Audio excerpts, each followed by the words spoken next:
Eh bien bonjour, en ce début d'année, je me permets de vous souhaiter une très bonne année. Et pour débuter cette année, j'ai eu envie tout simplement de réaliser un personnage créé et imaginé par Stephen King, un personnage relativement inquiétant, et qui est un clown. Et j'imagine que les gens qui connaissent un peu Stephen King connaissent aussi ce personnage, ou alors l'ont vu dans deux films que j'ai eu le plaisir de voir moi aussi. C'est un clown qui fait très très peur et j'ai eu envie de le réaliser à l'aéro, voire au pastel, au pinceau, on verra comme d'habitude. Voilà, et bien c'est parti. Et bien voilà mon personnage, donc je l'ai réalisé avec un fusain blanc, tout simplement. Donc j'ai des petites choses à rectifier ici, ce n'est pas bien grave. On va attaquer avec l'aéro et puis pour le reste on verra. C'est parti. Bien, pour commencer avec mon aéro, je vais utiliser du blanc. Et dans ce blanc, je vais mettre un diluant. Je mets quelques gouttes de diluant dans le blanc parce que le blanc c'est tout simplement un peu trop épais. Et ça a tendance malheureusement à boucher les aéros. Donc ce que l'on va faire au départ, c'est ce que l'on appelle une détrempe.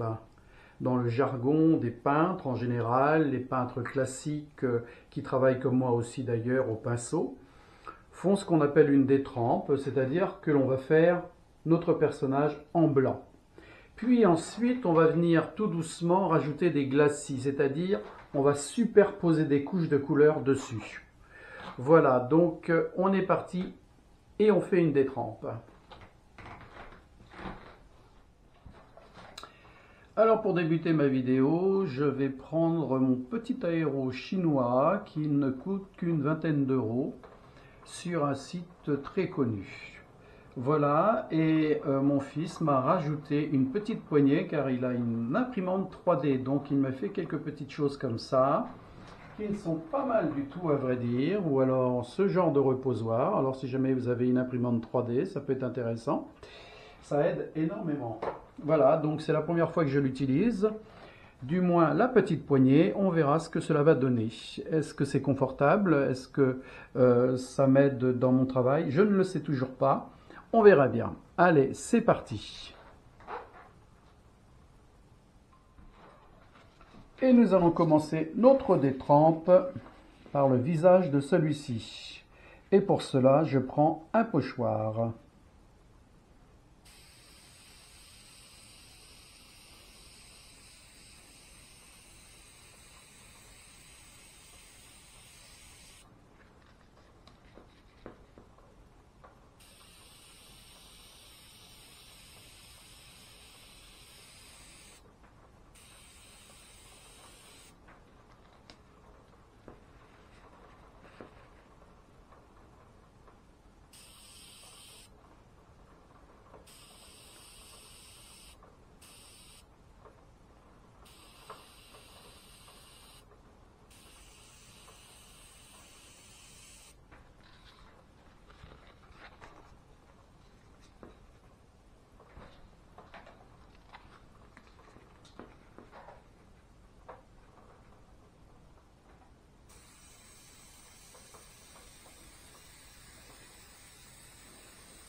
Alors, à savoir que ce personnage me fut demandé par une jeune fille lors d'un salon à Lesnevin.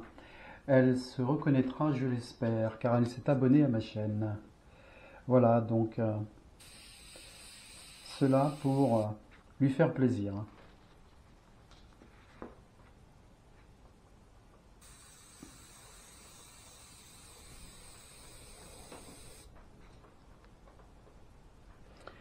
Alors dans une détrempe, on insiste là où il y a de la lumière.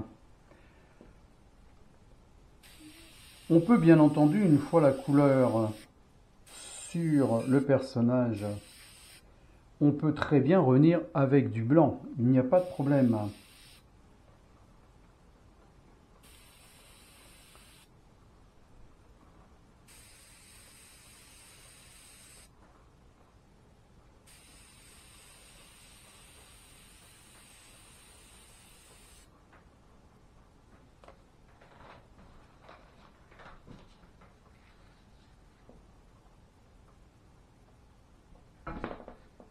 Pardon.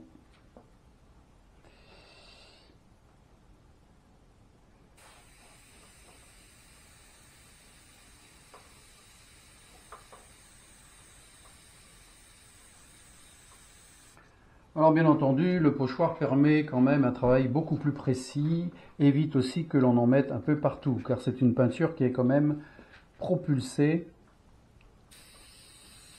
C'est beaucoup plus propre comme travail.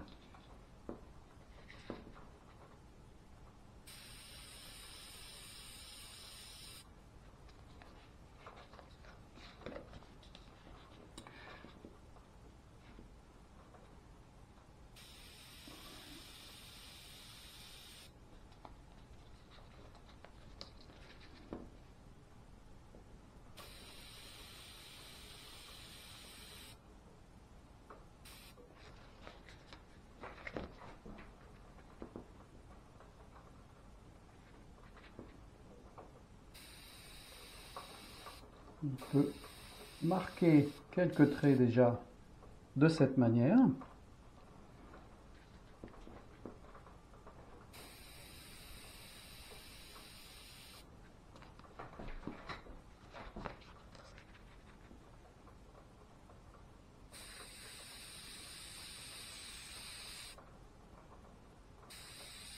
Alors j'insiste beaucoup plus sur les joues, car c'est évidemment, c'est là où on a le plus de lumière.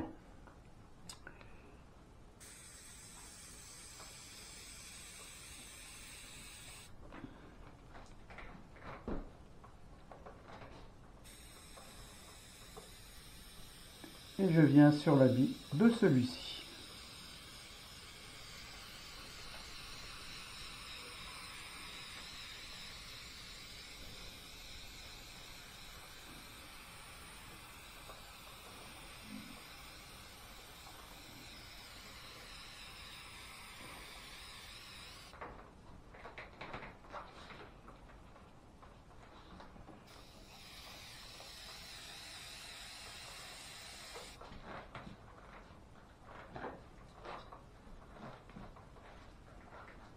Voilà, et je m'en vais continuer ma détrempe, et une fois cette détrempe terminée, je vous montrerai le résultat. Le principe, c'est tout simplement de propulser de la peinture blanche, de manière ensuite à remettre nos couleurs sur celle-ci. Bien voilà, donc j'ai maintenant fait ma détrempe.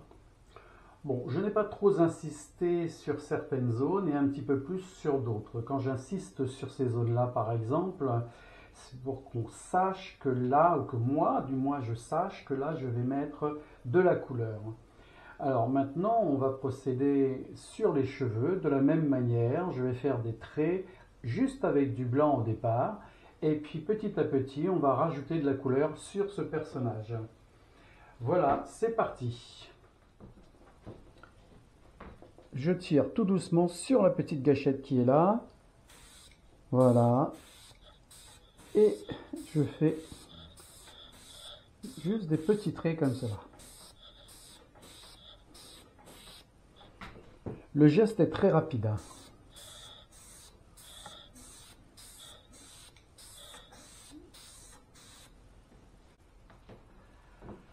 Alors ce personnage a une colorette, comme vous pouvez le voir là. Donc eh bien, c'est aussi une colorette blanche et grise. Donc je vais rajouter mon blanc à nouveau sur cette même colorette. Et on reviendra avec du gris après.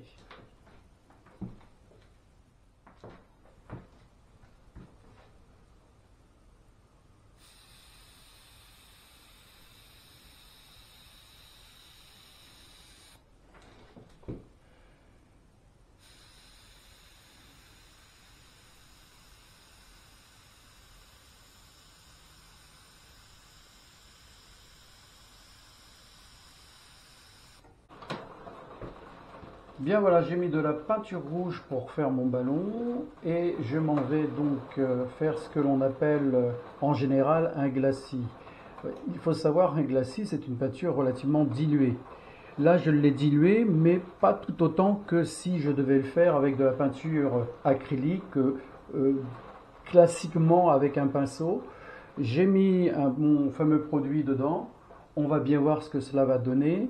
Ce qu'il faut sur un glacis, c'est obtenir de la transparence. Donc, je vais peut-être passer une, deux ou trois fois sur ce ballon, de même que sur le visage, etc. de mon personnage. Voilà, c'est parti.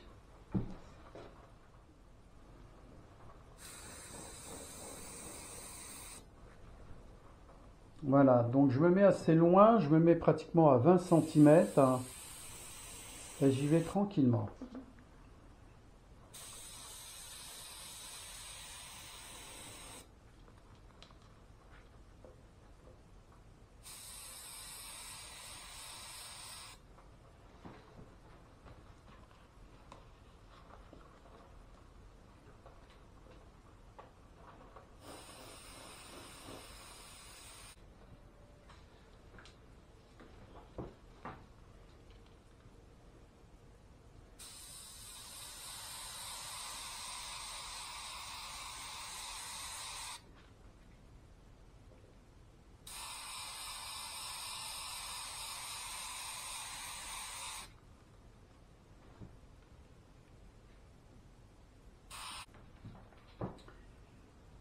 Nos cheveux étant orange, eh bien, je vais faire mon mélange petit à petit à même mon godet. Je vais mettre du jaune et à chaque fois un petit peu plus de rouge dedans.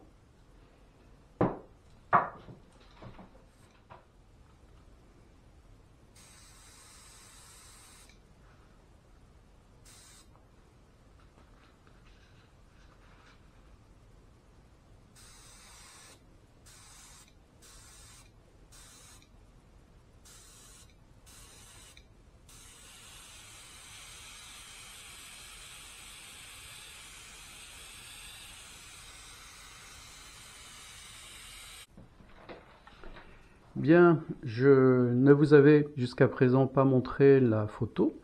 La voici, donc il s'agit donc de ce fameux personnage, ça, sur lequel on travaille dans le moment. Donc il me reste encore à travailler sur le visage et sur ses habits. Il y a quand même beaucoup de détails, donc on va faire ça petit à petit. Alors voilà, je vais continuer à travailler avec des crayons que j'ai achetés récemment, avec lesquels j'ai tracé mon dessin. Je vais reprendre le blanc et puis on verra bien ce que cela va donner. Alors je prends mon iPad, j'agrandis et puis eh bien c'est parti. Je regarde mes détails d'un peu plus près. Vous voyez. Voilà, et je précise cela au crayon. Car comme je le dis tout le temps, l'aéro, ça n'est qu'un outil parmi tant d'autres. On peut tout faire à l'aéro, à la limite, si on le veut, il n'y a pas de souci. Moi, personnellement, je préfère utiliser toutes les autres techniques, si possible. Donc je reviens avec une terre de sienne à ce niveau-là.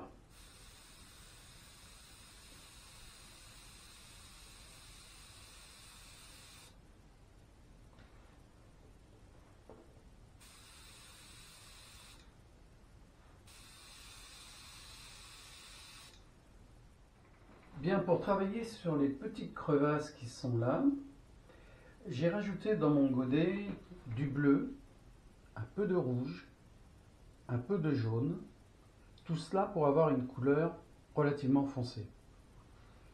Et on va voir ce que cela donne.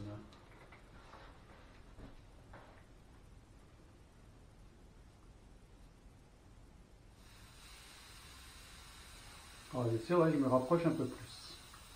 Alors, il s'agit des crevasses de ce personnage.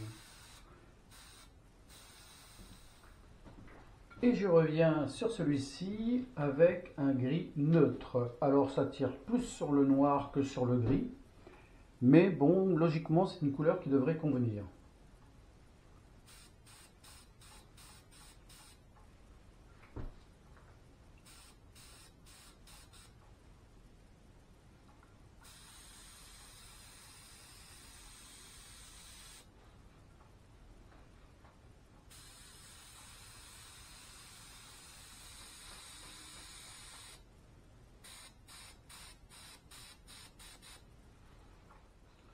Sur les yeux, le tour des yeux, le nez, je reviens avec une terre de sienne.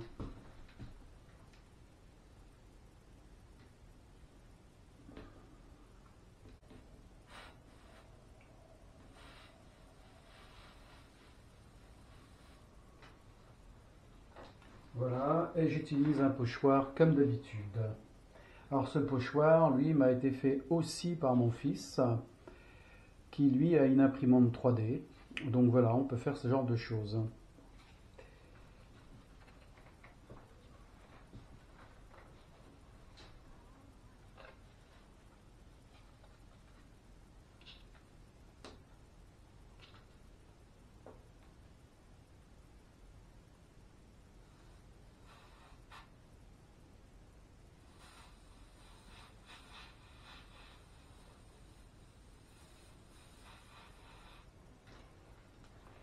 Alors on y va tout doucement, car la terre de sienne, pour ce qui est de l'aérocolor, est relativement liquide.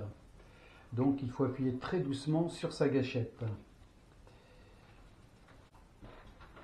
À nouveau avec cette même peinture, je vais travailler sur le nez de celui-ci et sur la bouche.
Et je vais foncer avec ce même brun les yeux légèrement.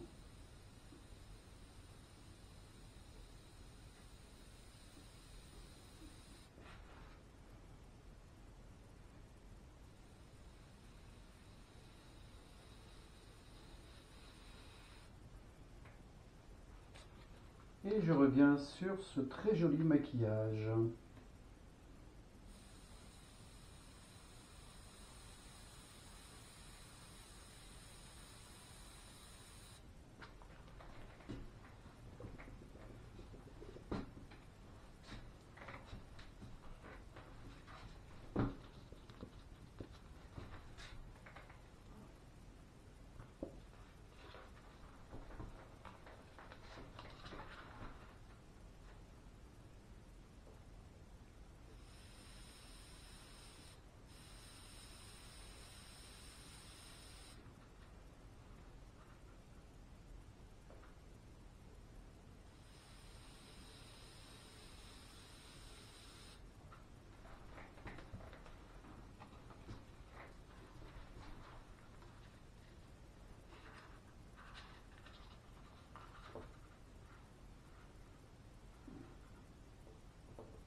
Et je reviens à nouveau avec ce même brun sur les cheveux.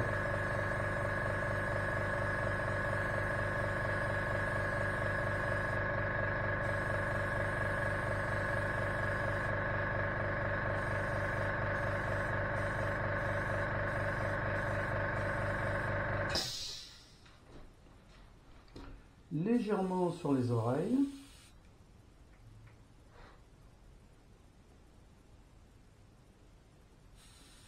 Légèrement ici aussi. Par là.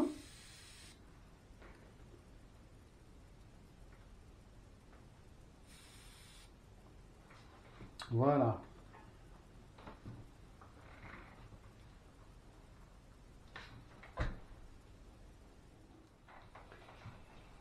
Bien, et je vais maintenant travailler sur la colorette de mon personnage avec une peinture blanche, tout simplement.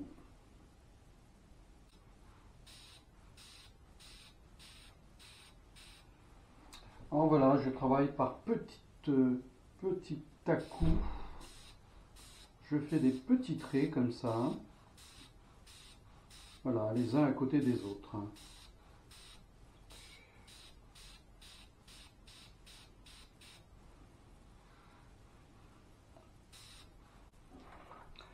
Voilà, donc la colorette est maintenant presque terminée.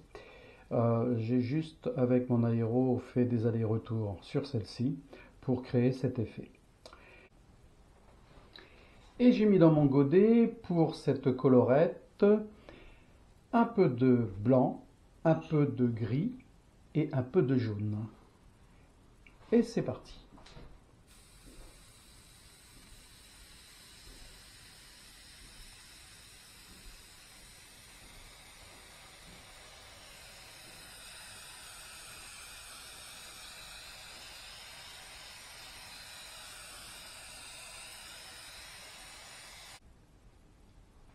Alors, cette fois-ci dans mon godet, j'ai rajouté un gris neutre et une petite goutte de jaune, car ma couleur tourne un peu autour du jaune et du gris. C'est un gris relativement sale, donc voilà, on va bien voir ce que cela va donner.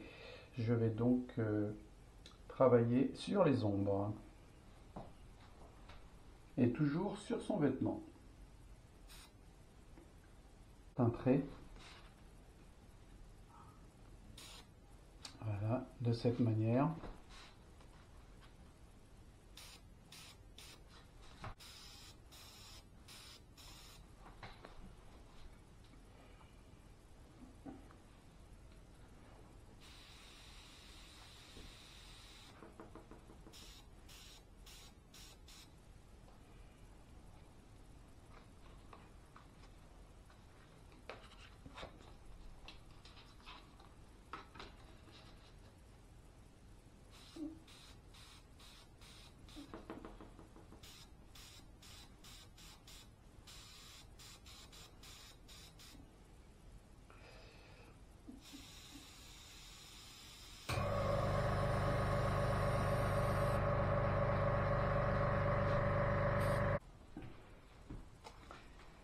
Et nous finirons par le meilleur, c'est-à-dire ce qui soutient le ballon. Voilà, c'est parti.